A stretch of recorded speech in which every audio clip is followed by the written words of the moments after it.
What is going on, everybody? I am back today because we finally have our first Shudder film of the year. As you all know out there, I'm a big fan of Shudder. I love their streaming service. They really have created this amazing platform to showcase incredible horror movies from all different eras, and at the same time, they release original content pretty consistently through the year. And I won't lie, last year I was relatively disappointed with Shudder. They had two really incredible movies come out towards the end of the year, and they had one in the middle of the year that I really enjoyed. But aside from that, they had a lot of stinkers last year, and that's incredibly unfortunate because I know that they try really hard to get great content on the platform and they work to get really good movies. I always hate it when the movies that I watch from them aren't good, and I always hope that something that gets released on the platform is going to be entertaining, and that's exactly what I was hoping for the movie I'm going to be discussing today, because it looked silly, over the top, ridiculous,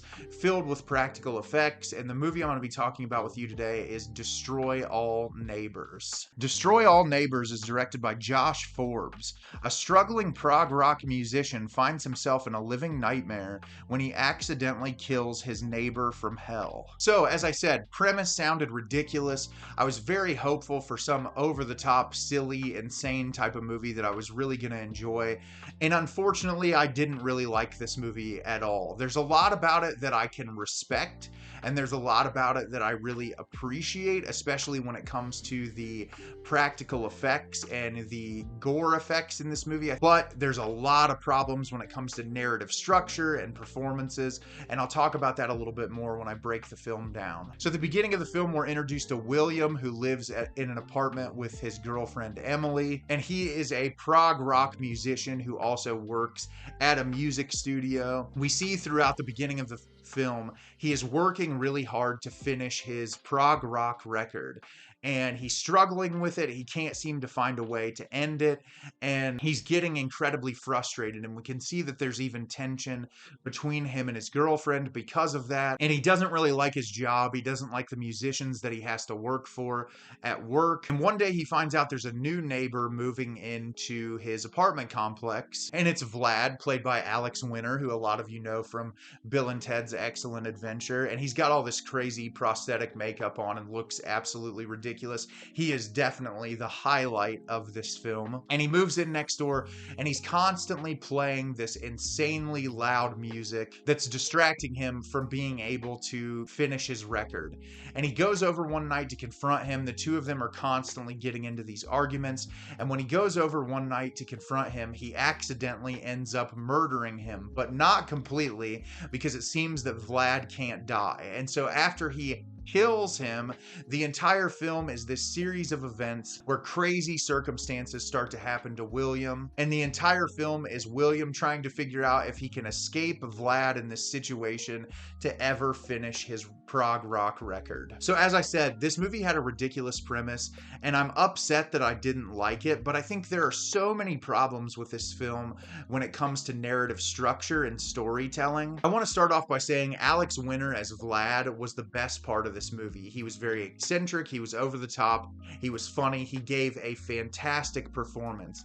The problem is the performances surrounding him in this movie, especially our lead character, are not nearly as good. And I don't want to say that they're bad, but I think your lead character in this type of circumstance has to be very charismatic and energetic and provide some sort of detail to his character that makes you want to continue watching.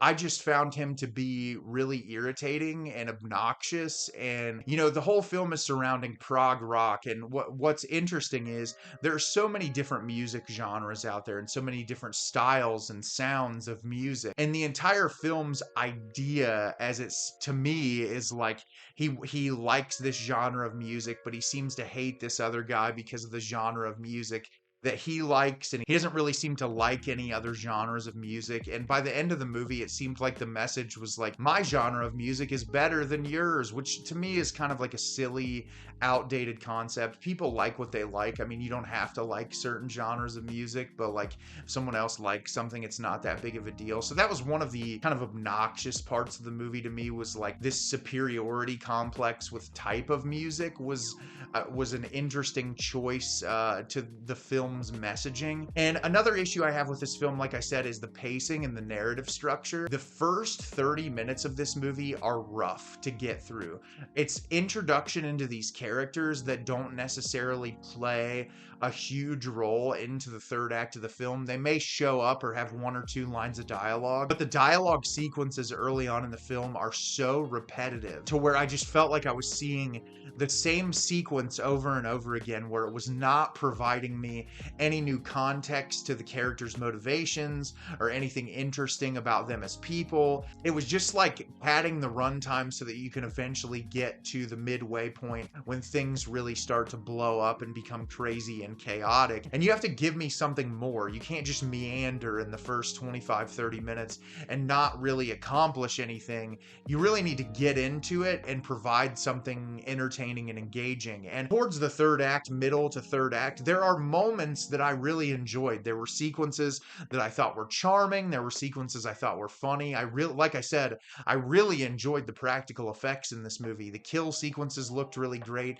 There was a lot of creativity in the way that they presented the kill sequences, but it takes so long to get there, and they really don't amount to anything in the third act. Like I said, our lead character, it's really hard to root for him because he's really just obnoxious. There's not really anything about him to attach yourself onto or relate to. I mean, at the bare minimum, I guess you could say, everyone out there has tried to work towards something to accomplish something, and things get in the way. But I think you need to do a better job at establishing a likable character that you actually want to see get to the finish line and accomplish this thing that they're working really hard towards, instead of someone who's really unlikable that you don't really get all that much satisfaction if he's going to get to that finish line at the end. And yeah, I don't really have much more to say about the movie. It's relatively simplistic. There's not a lot going on in it, and unfortunately, that's the reason I didn't really like it. I would say if this thing had a tidier script and better character writing, I might have really enjoyed it, but instead I just found it relatively lackluster. So have you seen Destroy All Neighbors? Did you love it? Did you hate it? Leave me a comment down below and let me know what you thought. I did not enjoy this movie. I thought the practical effects were really great, and I thought Alex Winter's performance was really good,